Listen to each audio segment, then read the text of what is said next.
Atriz, não é verdade? Que vídeo maravilhoso, poder testemunhar. Esse vídeo expressa o que realmente o Rema tem feito com a vida dessas pessoas: transformação, entendimento, compreensão da verdade e, consequentemente, a nossa vida transformada, a nossa forma de falar, de pensar, o nosso comportamento. É isso que o Rema vai proporcionar na sua vida. Amém.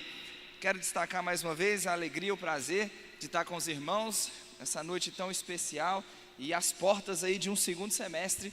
Cadê os nossos alunos cheios de expectativa para o segundo semestre? Segundo ano, sua beca vermelha está logo ali. Primeiro ano caminhando para completar nessa primeira etapa. Tenho certeza que você pode testemunhar dos feitos do Senhor na sua vida. Vamos falar de uma dessas 24 matérias nessa noite.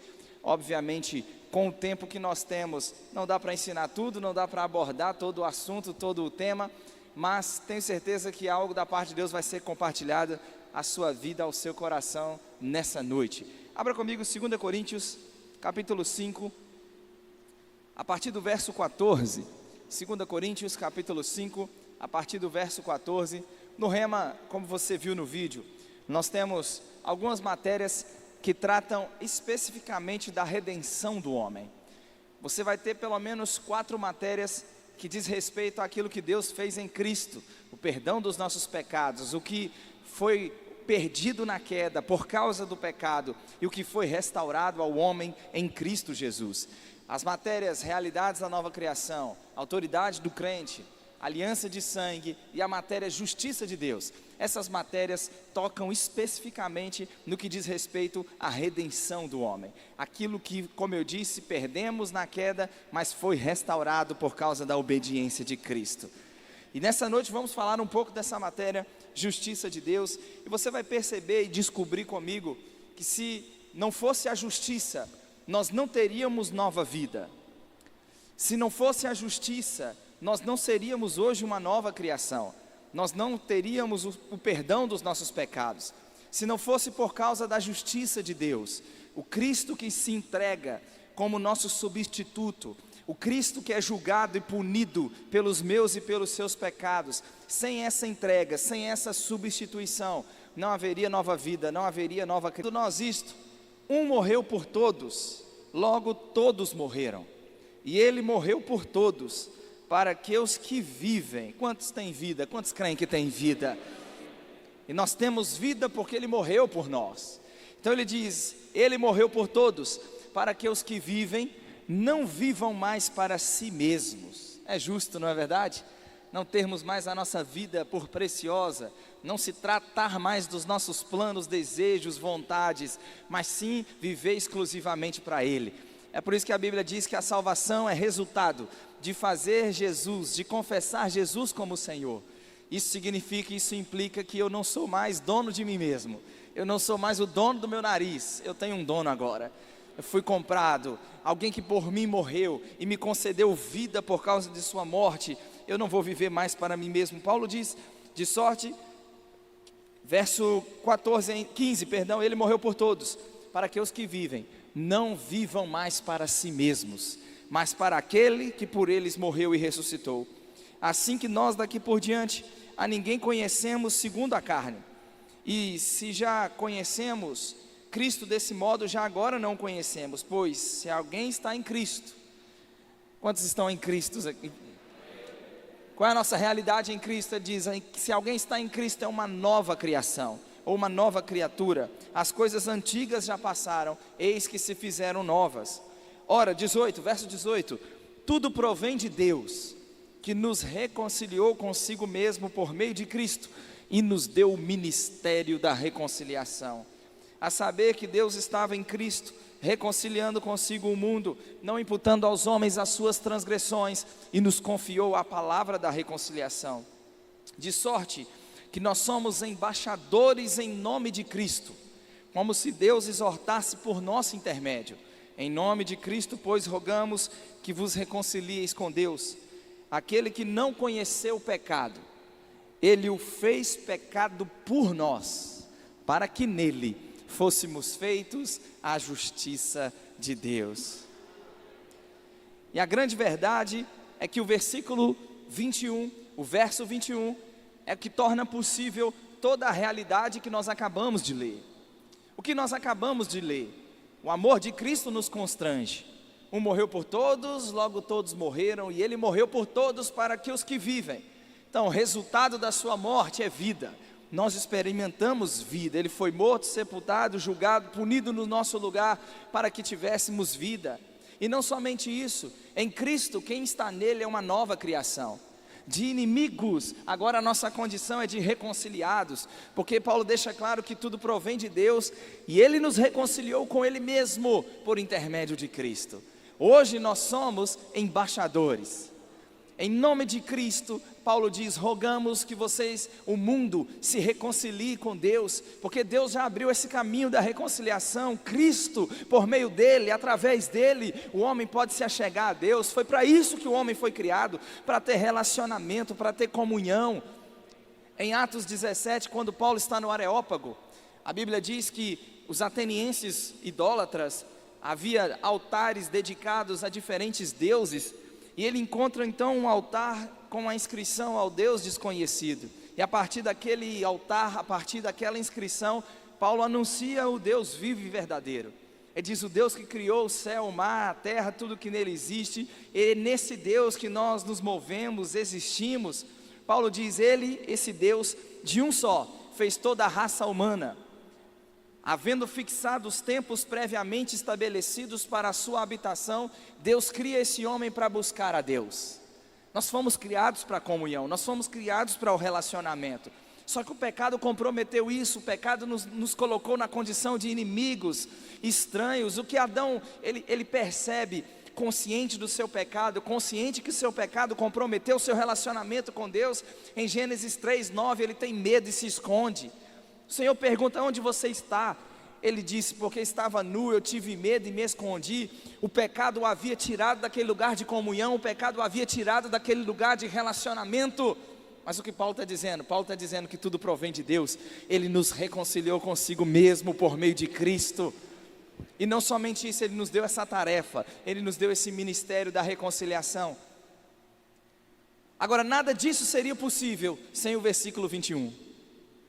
Aquele que não conheceu o pecado, ele o fez pecado por nós, para que nele fôssemos feitos a justiça de Deus. Como o versículo 21, como o verso 21, dentro desse contexto se conecta, ou conecta toda essa verdade, de que agora temos vida, de que somos uma nova criação, de que estamos reconciliados, de que fomos transformados em seus embaixadores. Deixa eu tentar ilustrar da seguinte forma. Nos tribunais, o princípio jurídico que se adota é que a sentença, ela tem que ser de acordo com os fatos apresentados. Você concorda comigo? Não precisa ser um advogado, um juiz, para ter um mínimo de compreensão disso. Nenhum juiz, ele tem o direito de condenar o inocente e absolver o culpado. E quando isso acontece, quando um culpado é absolvido, isso se chama impunidade. Não é assim? Impunidade gera em nós um senso de justiça, um desejo por justiça. Então, o princípio pelo qual Deus exerce justiça, ele é o mesmo. A Bíblia descreve o nosso Deus como o juiz de toda a terra.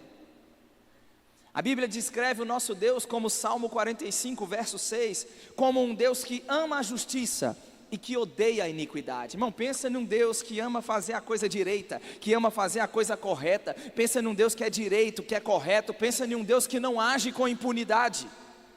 Um Deus que age com justiça, que age baseado nos princípios e leis que Ele mesmo estabeleceu e se comprometeu a obedecer o que Ele mesmo estabeleceu. O salmista diz que Ele elevou e exaltou a sua palavra acima dele mesmo, acima de todas as coisas. Então o que nós temos na justiça? Nós temos a justiça para que ela seja realizada, ela seja cumprida. O inocente, ele precisa ser absolvido. O culpado precisa ser condenado, julgado, punido pelos crimes que cometeu. Agora pense por um instante na minha e na sua condição. Pensa em quão gente boa nós éramos. Porque, irmãos, a Bíblia diz que todos nós pecamos. E eu sei que muitas vezes nós queremos colocar a culpa na conta de Adão somente. E tem crente que fala, quando eu chegar lá, se Adão estiver lá, quando eu chegar lá, eu vou dar uma coça no tal do Adão. Por quê? Porque a gente pensa no pecado de Adão e nas consequências do pecado de Adão, e isso é óbvio, não tem como questionar que o pecado de Adão trouxe consequências para a existência humana, trouxe consequências para a própria criação, mas a Bíblia coloca uma responsabilidade também em nós. Porque quando a Bíblia diz que Cristo morreu pelos nossos pecados, significa que também nós pecamos. Significa que nós não éramos tão gente boa assim, nós não éramos tão bonzinhos assim como nós pensávamos que nós éramos. Nós pecamos, nós infringimos leis, nós pecamos contra a justiça divina, nós pecamos contra o nosso Criador, e o que nós merecíamos, o salário do pecado é o que, pessoal? Morte. Romanos 6:23 diz que o salário do pecado é a morte. Volta para a minha ilustração, pense por um instante. Por que nós temos presídios? Porque temos tribunais. Porque temos leis. Quando o indivíduo comete um crime, recorre-se às leis que regem aquele estado, para que com base nessas leis fique conhecida a sentença. Aquele indivíduo cometeu determinado delito, então determinado delito naquela lei que rege aquele estado implica em determinada punição, condenação. É assim em qualquer estado. Mas é assim também nas leis divinas. Esse Deus que é justo, esse Deus que é correto, esse Deus que é direito, nós pecamos contra as suas leis, nós cometemos crimes, nós éramos foragidos da justiça, nós merecíamos juízo, nós merecíamos condenação, nós merecíamos punição pelos nossos pecados. Mas o que Paulo está dizendo que nós somos aqui? Nova criação, tem vida, reconciliado, embaixador. Como Deus pôde tornar isso possível? Tirar-nos dessa condição que nós estávamos, do juízo que nós merecíamos, da condenação que nós merecíamos, para nos chamar agora de sacerdócio real, nação santa, povo de propriedade exclusiva de Deus, para nos chamar agora de novas criaturas, justificados, perdoados, lavados. Como Deus pôde mudar o nosso status, como Deus pôde mudar a nossa posição, como podemos experimentar dessa transformação, sem Deus ter sido corrupto, sem Deus ter infringido leis, sem Deus ter agido com impunidade. Porque, irmãos, Deus em sua soberania, Ele não poderia simplesmente chegar e dizer, vocês estão perdoados, eu sou soberano, eu declaro que vocês estão todos agora perdoados. Se Deus tivesse, quem está me entendendo aqui nessa noite?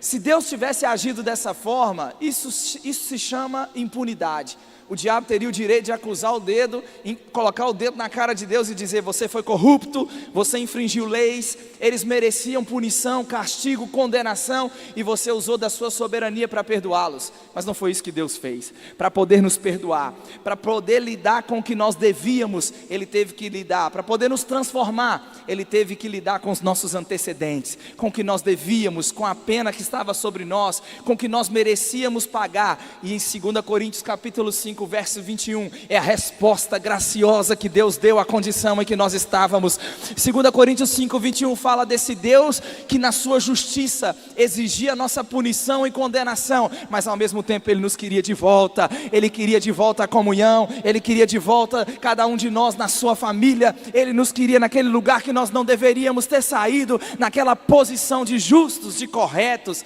de filhos. Para tornar isso possível, Jesus Cristo é a resposta. Para tornar isso possível sem ser corrupto, Ele se torna um ser humano em Jesus. Ele assume a minha e a sua dívida, Ele assume os meus e os seus pecados, Ele se assenta na cadeira de réu no meu e no seu lugar. Ele assume a minha e a sua culpa. Ele é morto no meu e no seu lugar. Ele é julgado, Ele é punido no meu e no seu lugar. Estamos aqui sentados na cadeira de réu. O diabo é um acusador, mas o que Deus faz? Eu sei que juridicamente falando, por lei, isso não é permitido no Brasil, mas no reino divino, no reino do nosso Pai, foi exatamente isso que Ele fez. Ele nos tirou da cadeira de réu, ele, na pessoa de Jesus Cristo, ele se assentou na cadeira de réu, culpado no meu e no seu lugar. Não porque ele cometeu crimes, porque o texto diz: aquele que não conheceu o pecado. Não foi porque ele pecou, não foi porque ele fracassou, mas porque voluntariamente, porque ele foi com a minha cara, porque ele foi com a sua cara, porque ele nos ama, por causa da graça manifesta. A lei foi dada por intermédio de Moisés, mas a graça, a personificação da bondade de Deus, a personificação do amor e da graça de Deus, Jesus Cristo, ele foi o meu e o seu substituto, ele foi julgado e punido no meu e no seu lugar, para que hoje estivéssemos aqui nessa posição descrita em 2 Coríntios, lavados, perdoados, justificados, reconciliados. E uma das grandes verdades do Evangelho é a identificação e a substituição. O que é a identificação? O sangue de um animal não podia resolver de forma definitiva, satisfatória, o problema do pecado do homem. O sangue de um animal não podia, o sangue derramado de um animal não podia nos aperfeiçoar, não podia nos perdoar. Razão pela qual o Antigo Testamento, você tem todos os anos, a instrução em Levítico capítulo 16, todos os anos deveria ser feito ou repetido aquele sacrifício anual chamado Dia da Expiação. 3 animais eram separados. Um era chamado bode expiatório. O sumo sacerdote impunha as mãos sobre ele, confessava o pecado da nação. Ele era solto no deserto para ser tragado pelas feras. Isso representava aquele animal levando para longe do arraial o pecado do povo. Um segundo animal era separado, e esse era feito pelo próprio sacerdote para a sua própria purificação. Um terceiro era para a purificação de toda a nação. Nesse terceiro animal, sua carne era partida, seu sangue era separado para ser levado lá dentro do Santo dos Santos, ser levado lá dentro do lugar da presença. Os restos daquele animal era queimado, o holocausto, como nós conhecemos bem. O sumo sacerdote, uma vez por ano, depois de todo esse ritual rigorosíssimo de purificação, ele entrava no Santo dos Santos, aspergia, e você vai aprender isso na matéria aliança de sangue, aspergia sobre o propiciatório. O propiciatório era aquela tampa da arca com 2 querubins coberto de ouro puro. Ele aspergia sobre aquele propiciatório o sangue daquele animal. Então ele voltava para demonstrar que o sacrifício foi aceito e que um ano de perdão foi garantido para a nação. Hebreus 10:4 diz que é impossível que o sangue de bodes e de touros remova os pecados. O sangue dos animais não podia resolver o problema do pecado. É por isso que Hebreus continua falando de Jesus. Hebreus 10:5 diz: é por isso que quando Cristo entrou no mundo, a Bíblia diz: sacrifício e oferta não quisestes, um corpo foi preparado para a palavra.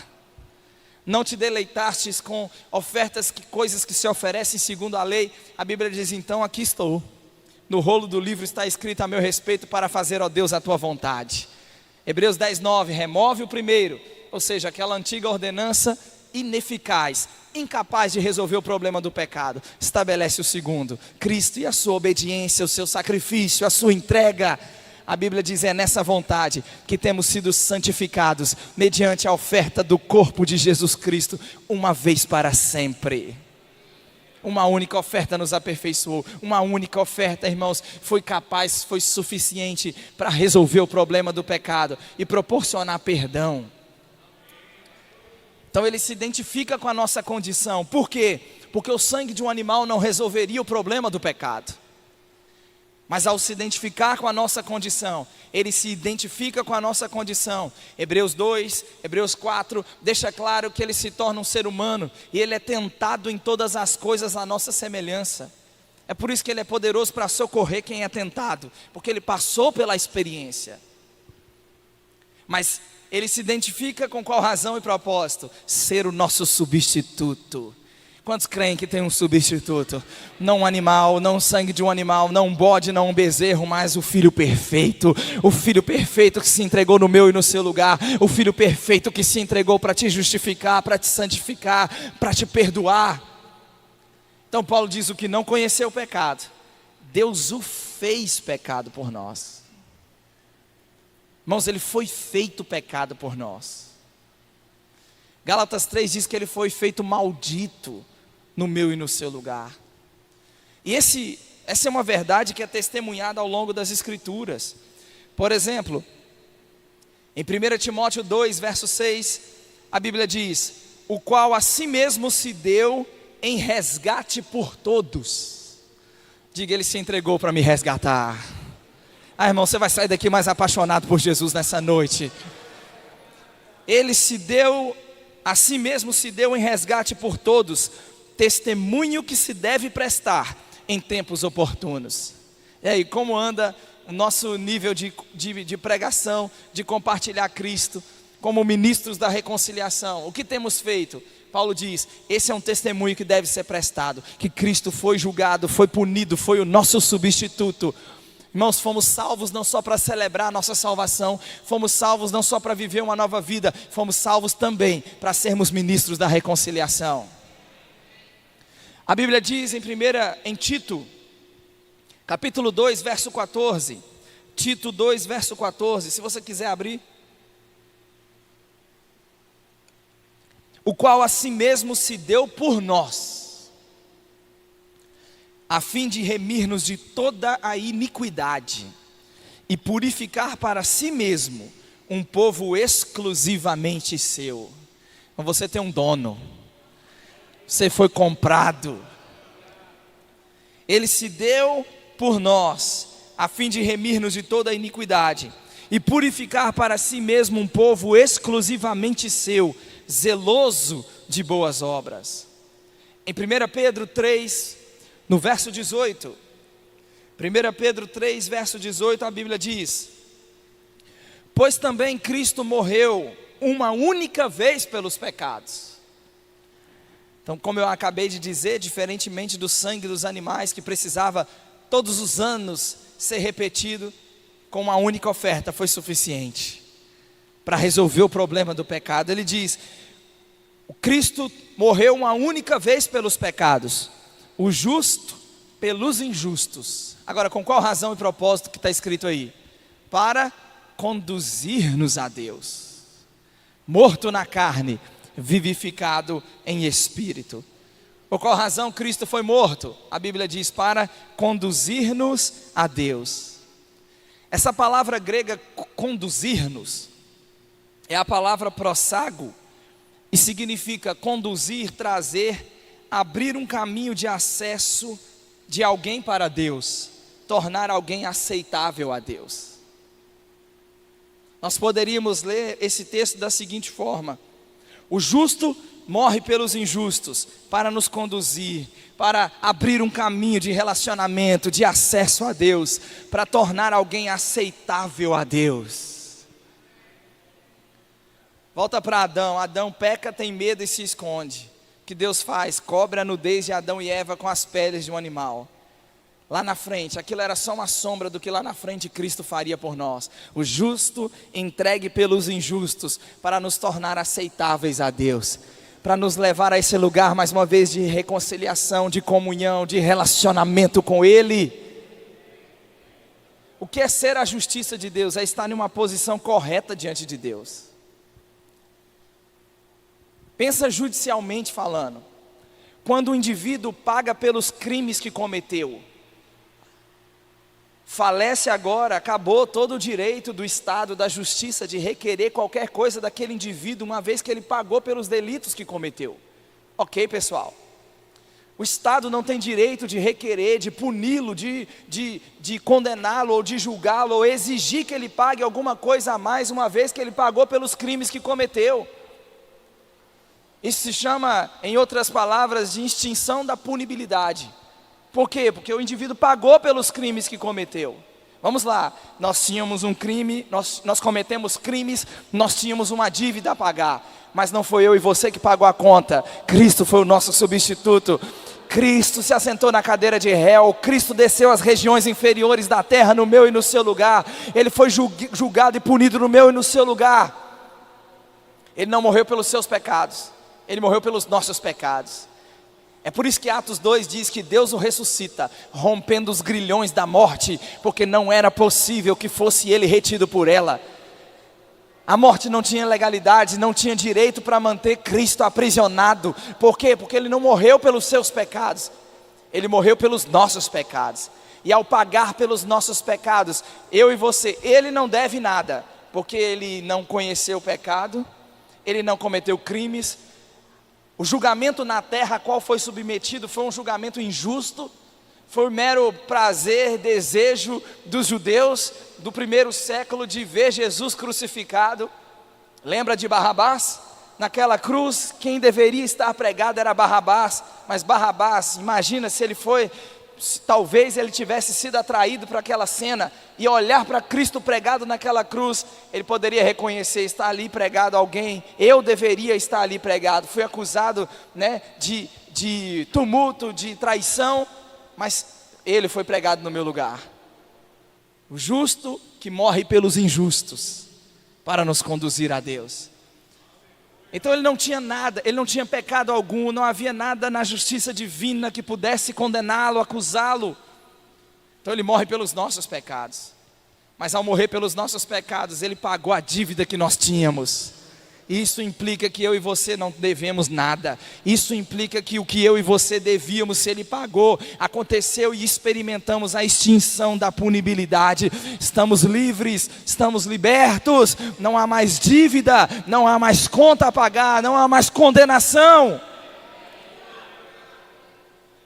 É por isso que Romanos 8,31 diz: se Deus é por nós, quem será contra nós? 32, aquele que não poupou o seu próprio filho, antes por todos nós o entregou, não nos dará graciosamente com ele todas as coisas? Paulo continua dizendo: quem vai intentar acusação contra eleitos de Deus? Quem vai intentar acusação contra aqueles que em Cristo foram justificados? Quem tentará acusação contra eleitos de Deus? É Deus quem os justifica. Então o que é ser justo? É estar em uma posição correta diante de Deus. Irmão, se mandar puxar lá nos arquivos celestiais a minha, a sua ficha, não consta nada. Fomos perdoados, fomos livres da dívida, livres da condenação. Agora, não volte a cometer delitos. Porque depois de dar uma resposta de graça e de perdão dos pecados para aquela mulher adúltera, João capítulo 8, quantos se lembram? Cadê seus acusadores? Vamos voltar desde o início. Surpreendido em flagrante adultério, isso está em João 8, de 1 a 11. Surpreendido em flagrante adultério, levam até Jesus. Jesus na lei nos mandou Moisés que tais mulheres sejam apedrejadas. Você diz o quê? A Bíblia diz que Jesus inclina e passa a escrever no chão. A Bíblia diz que insistiram. Jesus então se levanta: quem dentre vós estiver sem pecado, seja o primeiro que se levante para atirar a pedra. Acusados pela própria consciência, foram se retirando um por um, ficando só Jesus no meio e a mulher onde estava. Jesus pergunta: cadê teus acusadores? Ninguém te condenou? Respondeu ela: ninguém, Senhor. Então Jesus diz: nem eu tampouco te condeno. Quem já observou esse detalhe aqui no texto? Nem eu tampouco te condeno. Isso significa muita coisa, pessoal. Qual era a condição para julgá-la? Qual era a condição para condená-la? Qual era a condição para atirar a pedra? Quem não tem pecado. Quem não tinha pecado naquela história toda? Jesus. É por isso que ele diz: nem eu tampouco te condeno. Em outras palavras, se tem alguém aqui que tem o direito de te condenar, que tem o direito de te julgar, que tem o direito de atirar a pedra, sou eu. Mas eu não te condeno. Por quê? Porque Deus enviou seu Filho ao mundo, não para que julgasse o mundo, mas para que o mundo fosse salvo por meio dele. É por isso que a Bíblia diz que quem nele crê não é julgado. João 3, verso 18. Nem eu tampouco te condeno. Vá, e o que Jesus diz àquela mulher? Vá e faça o quê? Não peques mais. E tem muita gente, tem muito crente acreditando que o perdão de Deus, a justificação, a lavagem pelo sangue de Cristo implica ou significa em viver uma vida de qualquer jeito, leviana, impura, pecaminosa. E quando você vai para Romanos, capítulo 3, Romanos capítulo 3,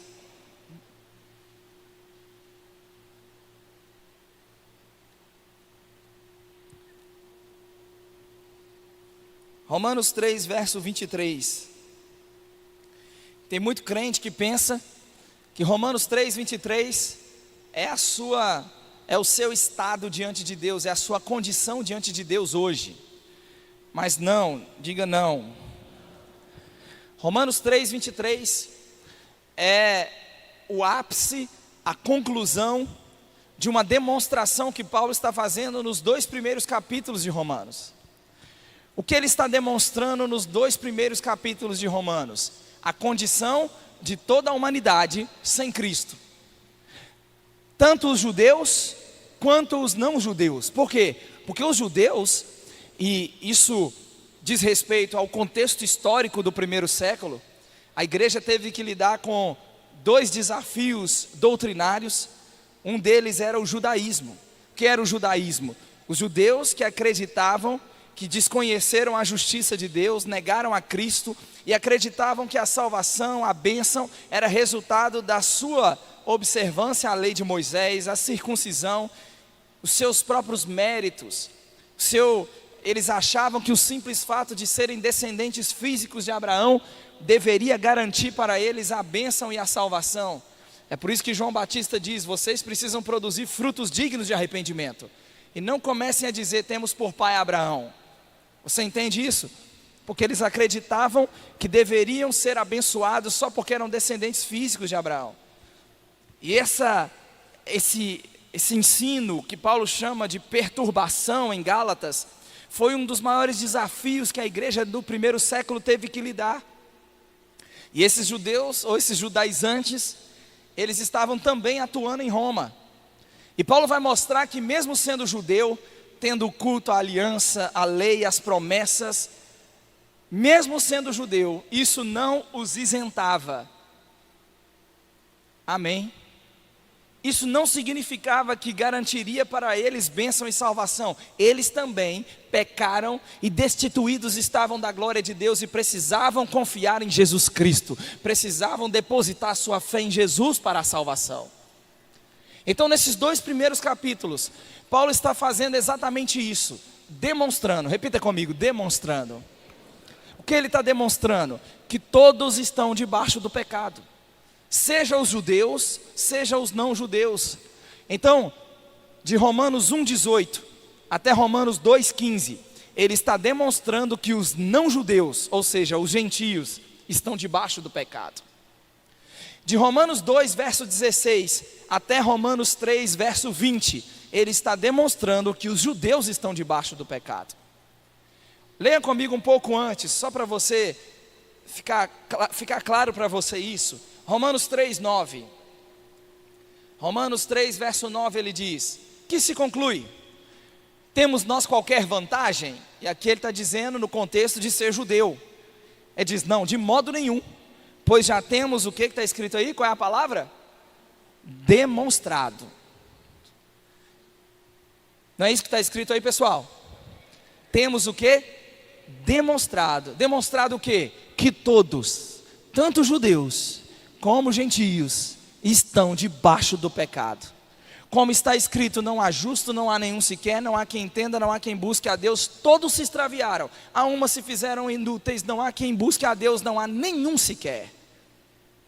Romanos 3, 23 então, é o ápice, é a conclusão dessa demonstração da condição de toda a humanidade, por causa do pecado, de toda a humanidade sem Cristo. Todos pecaram e carecem, destituídos estão da glória de Deus.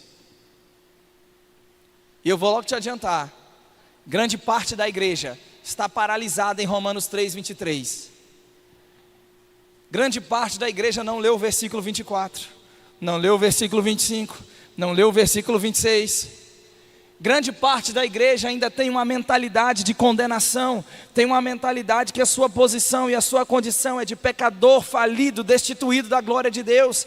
Mas Romanos 3:24 é a sua realidade. Se você confia em Jesus Cristo para a sua salvação, Romanos 3:24 é a sua realidade. Justificados gratuitamente por sua graça, mediante a redenção que há em Cristo Jesus. Não é pelos nossos métodos, não é pela nossa maneira, não é pelas nossas obras, não é pela nossa performance. É por causa de Cristo, é por causa do justo, é por causa daquilo que Cristo fez por nós. Ele diz o verso 25, essa justificação Deus propôs no seu sangue, como propiciação mediante a fé, para manifestar a sua justiça no tempo presente. Deus, na sua tolerância, deixou impunes os pecados anteriormente cometidos. 26, tendo em vista no tempo presente a manifestação da sua justiça, para Ele mesmo ser o justo e o justificador daquele que tem fé em Jesus. Quem tem fé em Jesus? Agora percebe que Ele fez toda a obra, Ele fez todo o trabalho. Ele foi o justo, porque Ele foi justo, porque Ele não deixou impunes os pecados que nós cometemos. Eu não paguei a conta, mas alguém pagou a conta. Jesus, o inocente, pagou a conta no meu e no seu lugar. Ele foi o justo, mas ao mesmo tempo Ele foi o justificador daquele que tem fé em Jesus. Ele foi justo porque agiu com justiça, com direito, com retidão, mas ao mesmo tempo Ele foi o justificador. Então no verso 27 ele pergunta, onde pois há, se você tem a revista atualizada, diz jactância. Essa palavra significa vanglória. Onde há vanglória? Ou seja, o homem tem o que?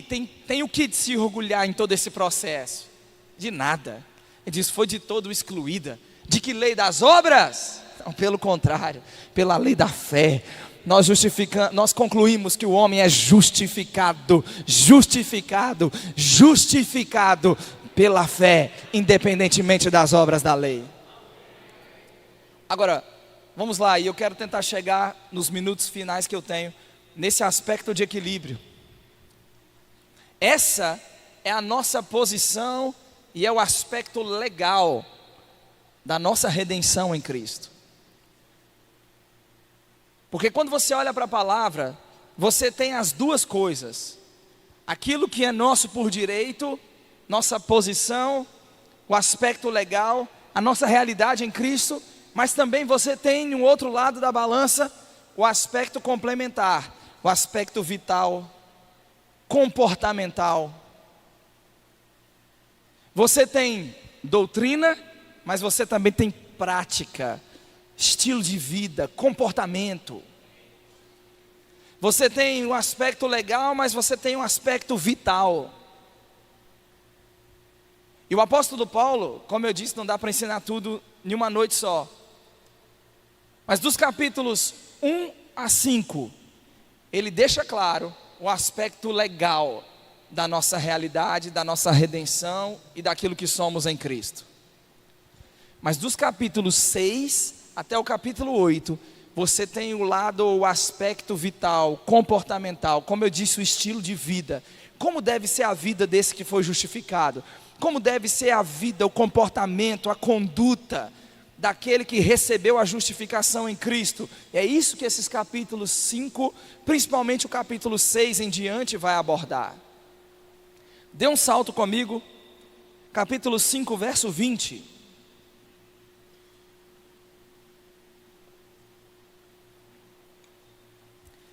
Capítulo 5, verso 20, a Bíblia diz: sobreveio a lei para que avultasse a ofensa, mas onde abundou o pecado, superabundou a graça, a fim de que, como o pecado reinou pela morte. Pensa por um instante nessa declaração. O pecado reinou pela morte. O homem pecou, experimentou a morte, não é assim?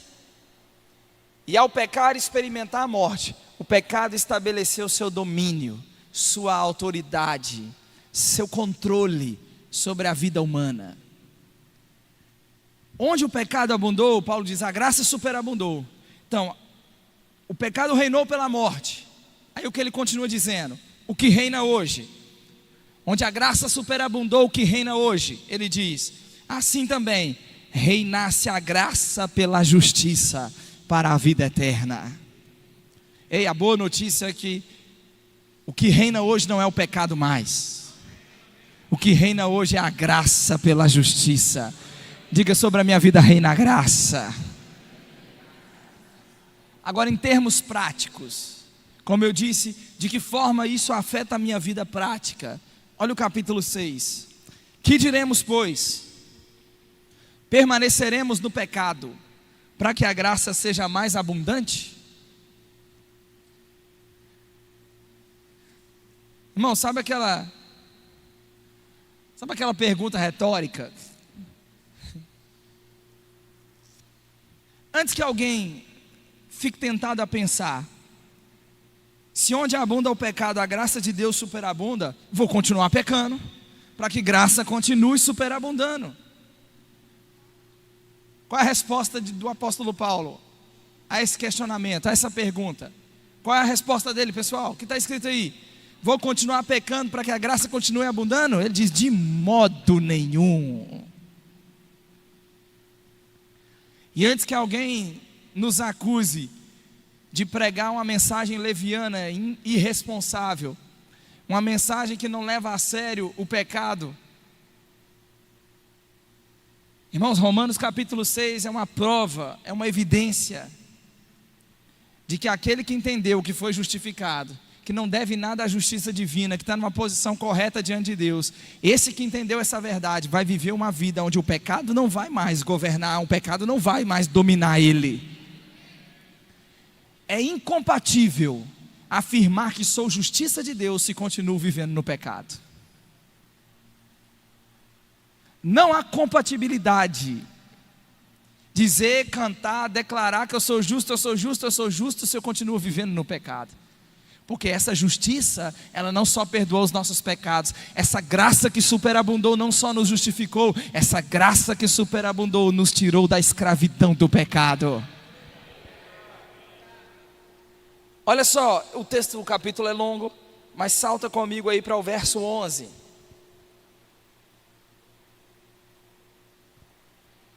que está escrito aí?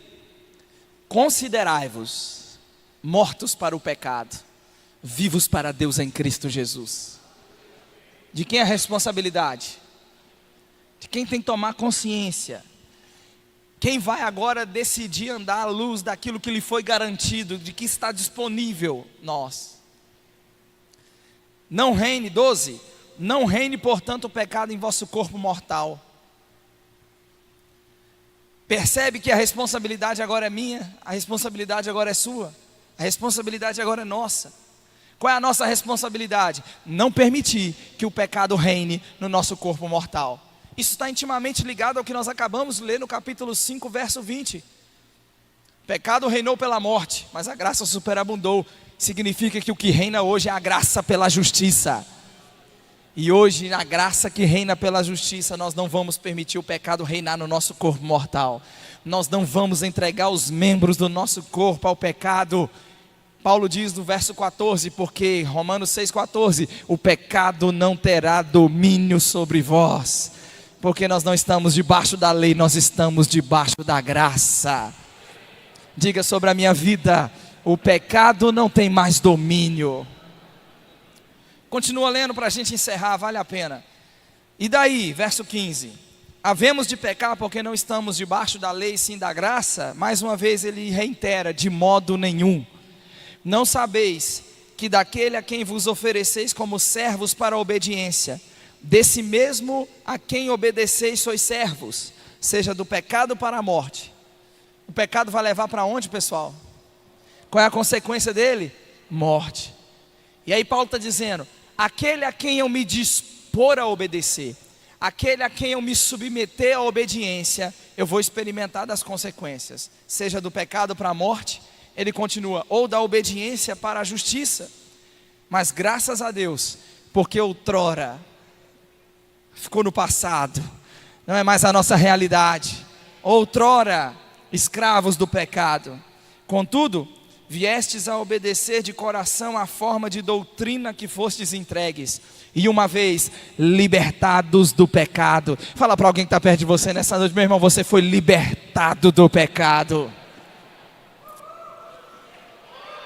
Libertado do pecado, transformados em servos da justiça. Falo como homem por causa da fraqueza da vossa carne. Assim como lá atrás, na condição de escravidão do pecado, oferecestes os vossos membros para a escravidão, da impureza, da maldade para a maldade. Agora, onde nós não somos mais escravos do pecado, oferecei agora os vossos membros para servirem à justiça, para a santificação. Porque quando erais escravos do pecado, estáveis isentos em relação à justiça naquele tempo. Que resultado colhestes? Somente as coisas que agora vos envergonhais, porque o fim delas é a morte. Mais uma vez ele reitera: agora porém, libertados do pecado, transformados em servos de Deus, tende o vosso fruto para a santificação e por fim a vida eterna. A vida eterna aqui é aquele momento em que nós nos encontraremos com Cristo, com corpos transformados, glorificados, e não mais suscetíveis, não mais tendo que lidar com a tentação, com a fraqueza. Mas hoje, o fruto da justificação é a santificação. A justiça, ela tem um fruto. Que fruto é esse? A santificação. Possuir o corpo em santificação e honra, não entregar os membros do corpo ao pecado, porque nós não somos mais escravos. 23, porque o salário do pecado é a morte, mas o dom gratuito de Deus é a vida eterna em Cristo Jesus. Fique em pé comigo. O salário do pecado é a morte, mas dom gratuito é a vida eterna em Cristo Jesus. E está disponível esse dom gratuito. Não tem que pagar nada. A Bíblia, pelo contrário, Jesus diz: quem quiser venha e beba. Quem quiser venha, receba de graça dessa água da vida. E eu quero orar mesmo por você nessa noite. Você entendeu que alguém foi o seu substituto, que alguém pagou pelos seus pecados. E uma das prisões em que o homem e o diabo e o pecado o mantêm escravizado é a consciência de que não está bom o suficiente para se aproximar, se relacionar com Deus. Eu me relacionar com Deus? Quem sou eu? Eu sou um falido pecador, miserável, não tenho direito de me aproximar. Ei, é comum, é normal, começou lá atrás no Éden. Mas tem um caminho de acesso que foi aberto. Quando o justo foi morto pelos injustos, Deus está dizendo: vocês estão reconciliados, vocês agora podem se transformar em membros da família, vocês não precisam ser estranhos, não precisam ficar aquém, separados, distantes. Você é chamado nessa noite para esse lugar de comunhão. Por isso eu quero orar por você, que nunca fez de Jesus seu Senhor, e você nessa noite ouviu a essência do Evangelho. Essa é a essência do Evangelho, do que nós falamos nessa noite. O Deus que deu provas do seu amor para conosco, quando Cristo morreu por nós, sendo nós ainda pecadores. O que eu preciso fazer para ser salvo? Romanos vai, lá no capítulo 10, vai mostrar que o caminho para a salvação, ele é tão simples. Você confessa Jesus como seu Senhor. Você acredita, confia no seu coração que Deus o trouxe dos mortos. Por que eu preciso confiar no meu coração que Jesus ressuscitou dos mortos? Porque é na ressurreição de Jesus que está a nossa justificação. Ele foi morto pelas nossas transgressões, Ele ressuscitou por causa da nossa justificação. É por isso que não tem salvação sem essa confiança no coração que Deus o ressuscitou dos mortos. Eu quero orar por você. Fecha seus olhos. Fala com o Senhor nessa noite. Talvez você já crente em Jesus Cristo. Nós lemos Paulo dizendo Ele morreu por todos para que os que vivem não vivam mais para si mesmos. Talvez você tenha a oportunidade nessa noite de dizer mais uma vez para o seu Senhor: Senhor, eu não vou viver mais para mim mesmo. Eu vou viver inteiramente para o Senhor, inteiramente consagrado, inteiramente dedicado, obediente em todas as coisas. Mas eu quero orar por você nessa noite, que você reconhece que precisa de salvação. Tem alguém nessa noite? Nós vamos orar juntos. A Bíblia diz que quem confessar o Senhor diante dos homens, o Senhor vai confessar diante do Pai. Todos salvos? Crentes em Jesus? Graças a Deus por isso. Vamos orar, feche seus olhos mais uma vez. Pai, nós te agradecemos por Cristo.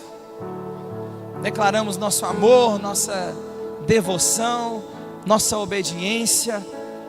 Oh Pai, nós declaramos que não há nada mais, não há nada nesse mundo que vai nos fascinar mais do que o Senhor. Não há nada nesse mundo que vai ter mais nossa atenção, nossa devoção, nosso amor, nossa paixão do que o Senhor. Nós te agradecemos por Cristo. Consagramos a nossa vida ao Senhor. Nos comprometemos a andar nesse lugar de fidelidade, de obediência, de compromisso, de total entrega, em nome de Jesus. Amém. Sejam abençoados na prática da palavra. O rema é para você. Creia mesmo e crie expectativas em seu coração. Sua vida vai ser completamente transformada, em nome de Jesus.